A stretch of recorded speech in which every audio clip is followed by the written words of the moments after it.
ప్రభునందు ప్రియమైన దేవుని బిడ్డలకు మన ప్రభైన యేసు క్రీస్తు నామున శుభములు కలుగునుగాక.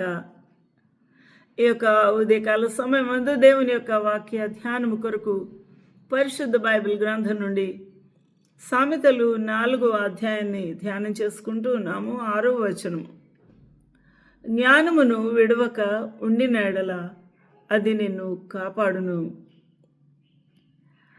ఇక్కడ సొలొమోను మహారాజు భక్తుడు తన యొక్క జ్ఞానము చేత రచించిన ఈ యొక్క అద్భుతమైన లేఖనాల్లో జ్ఞానమును విడవక ఉండిన ఎడల, జ్ఞానమును విడవక ఉంచుకున్నవాడు దాని చేత కాపాడబడతాడు.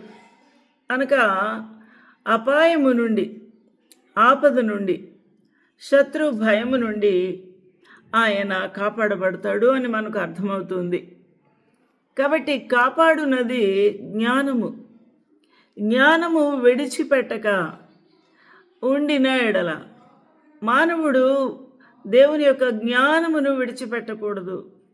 ఆ జ్ఞానము కలిగి ప్రవర్తించుట నేర్చుకోవాలి. అప్పుడు అది నిన్ను కాపాడును. దాన్ని ప్రేమించిన ఎడల అది నిన్ను రక్షించును. కాబట్టి జ్ఞానమును వదలక ఉన్నప్పుడు అది నిన్ను అపాయము నుండి, భయంకరమైన శత్రు బాధ నుండి కాపాడుతుంది. దానిని ప్రేమించిన ఎడల, జ్ఞానమును ప్రేమించిన ఎడల అది నిన్ను రక్షించును. ఇక్కడ జ్ఞానము అనే మాటలో మన ప్రభువు, మన రక్షకుడు, సృష్టికర్త అయి మన దేవుని అనగా యేసు అను నామమును మనము అక్కడ పెట్టుకొని ధ్యానం చేసినప్పుడు, యేసు ప్రభువును విడవక ఉండిన ఎడల యేసు నిన్ను కాపాడుతాడు. ఆ జ్ఞానము అనగా యేసు ప్రభువును ప్రేమించిన ఎడల ఆయన నిన్ను రక్షించును. కాబట్టి దాన్ని గొప్ప చేసిన ఎడల అది నిన్ను హెచ్చించును. యేసు క్రీస్తు ప్రభు యొక్క జ్ఞానమును కలిగి దానిని మనము గాయకొనుచు దానిని అవలంబించినప్పుడు, దాని వెంబడ నడిచినప్పుడు, ఆ నడకను నేర్చుకున్నప్పుడు, ఆ జ్ఞానయుక్తముగా మనం ప్రవర్తించినప్పుడు అది మనలను హెచ్చిస్తూ ఉంటుంది. దాన్ని కౌగిలించిన ఎడల అది నీకు ఘనత తెచ్చును. అనగా జ్ఞానమును హృదయములో ఉంచుకొని దాన్ని హత్తుకొనుట, దానిని గౌరవించుట, దానిని ప్రేమించుట, దానిని గొప్ప చేయుట, అది మన ఘనతకు కారణమవుతుంది. ఆ జ్ఞానము అనగా ప్రభువు నీ తలకు అందమైన మాలిక కట్టును. అనగా మనకు అలంకారంగా ఉంటుంది. ప్రకాశమైన కిరీటమును ధరింప చేయనున్నాడు. అనగా రాజరికము ఇవ్వబోతూ ఉన్నాడు. అనగా ప్రభువుని అంగీకరించి ప్రభువును హత్తుకున్నప్పుడు ఆయన మనల్ని రాజుగాను, యాజకులుగాను, దేవుని సొత్తైన ప్రజలుగాను ఆయన మనల్ని అంగీకరించి ఉన్నాడు. కాబట్టి మన తలకు ప్రకాశమానమైన కిరీటమును అలంకరింపచేస్తూ ఉన్నాడు. ఎందుకనగా ఆయన మనల్ని రాజుగా ఎంపిక చేసుకున్న విధానాన్ని బట్టే. అందువల్ల నా కుమారుడా, నువ్వు ఆలకించి నా మాటలు అనగా దేవుని మాటలు అంగీకరించిన ఎడల నీకు దీర్ఘాయుషు కలుగుతుంది. నీవు దీర్ఘాయుష్మంతుడవు అగుదువు. కాబట్టి ఆయుష్ వద్దు, నాకు అవసరం లేదు అన్నవారు ఎవరు ఉండరు. కాబట్టి ఆయుష్ మనకు కావాలి. దీర్ఘాయుషుతో మనము దీవించబడాలి అనంటే మన దేవుని యొక్క జ్ఞానమును, దానిని హత్తుకొనుట, అంగీకరించుట, దానిని హెచ్చించుట అనేది మనము జ్ఞాపకం చేసుకోవాలి. అది మరవక ఉండాలి.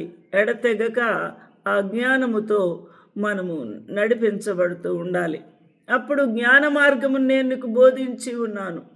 జ్ఞాన మార్గము, నీవు జ్ఞానమును అంగీకరించి జ్ఞానము ఏ విధంగా నేను నడిపిస్తుందో దాని చొప్పున, ఆ గొప్ప మార్గము చొప్పున నడిస్తే నిన్ను హెచ్చిస్తాడు. కాబట్టి ఆ జ్ఞానము విడవక ఉంటే కాపాడుతాడు. భద్రత దానిని ప్రేమించిన యెడల అది నిన్ను ఆరని అగ్ని నుంచి నరకం నుంచి తప్పిస్తుంది. కాబట్టి దీర్ఘాయువు కలుగుతూ ఉంది. మరి నీ తలకు అందమైన మాలిక కట్టుతూ ఉంది. నీ యొక్క తల మీద ప్రకాశమానమైన కిరీటము దయచేస్తూ ఉంది. నీకు సమాజములో పరలోకములో ఘనత తీసుకొని వస్తూ ఉంది. దానిని గొప్ప చేసిన యెడల నిన్ను హెచ్చిస్తుంది జ్ఞానము అని మనకు బోధింపబడుతూ ఉంది. ఇలాంటి పరిస్థితుల్లో ఇట్టి జీవదాయకమైన ఈ యొక్క జ్ఞానమును మనము వదిలిపెట్టక దాని చొప్పున నడిచినప్పుడు మన అడుగు ఇరుకున పడదు. మనం పరిగెత్తినప్పుడు మన పాదము తొట్టిల్లదు. కాబట్టి దేవుని యొక్క జ్ఞానయుక్తమైన ఉపదేశమును విడిచిపెట్టక దాన్ని గట్టిగా పట్టుకొనుము. అది నీకు జీవము, నీ ఆత్మకు జీవము, నీ ప్రాణమునకు సత్తువ. కాబట్టి అది నీకు జీవము కనుక దాన్ని పొంది ఉండుము, దాన్ని సంపాదించుకొనుము అని అర్థం. కాబట్టి సత్యమును అమ్మివేయక దాన్ని కొని ఉంచుకొనుము. జ్ఞానమును ఉపదేశమును వివేకమును కొని ఉంచుకొనుము అనగా సంపాదించుకొనుము. ఎలాగా సంపాదించుకుంటాము? ఆ జ్ఞానము మనకు కావాలి అని మన హృదయము తెరిచి మన ప్రభువును హత్తుకున్నప్పుడు ఆ ప్రభువు మన హృదయంలోకి వస్తారు. కాబట్టి ఆ ప్రభువే జ్ఞానమై ఉన్నాడు. కాబట్టి ఆ ప్రభు ఈ వరముల చేత మనల్ని నింపుతాడు. కాబట్టి అట్టి దేవునికి మనము కృతజ్ఞులమై అట్టి దేవుని యొక్క నామము చొప్పున మనము సంతోషముతో ఆ ప్రభుని అంగీకరించుచు ఆ ప్రభు మాటలు వినుటకు ఆయత్తపడాలి. అప్పుడు ప్రభు ఇన్ని ఘనతకు కారణములైన ఈవుల చేత మనల్ని భద్రపరుస్తాడు. ఈ రోజున జ్ఞానము లేకపోతే, వివేకము లేకపోతే బుద్ధిమంతులముగా మనం ఉండము.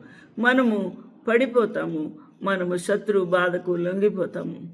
కాబట్టి మనకు బుద్ధి కావాలి, జ్ఞానము కావాలి, జ్ఞాన వివేకము కావాలి. జ్ఞానమునకు జ్ఞాన సంపాదనకు ప్రభువే మూలము. కాబట్టి ఆ ప్రభువును కలిగి ఉంటే సమస్తము మనకు దొరుకుతూ ఉంది. అట్టి భాగ్యం ప్రభు మనకు అనుగ్రహించును గాక. ఆమేన్.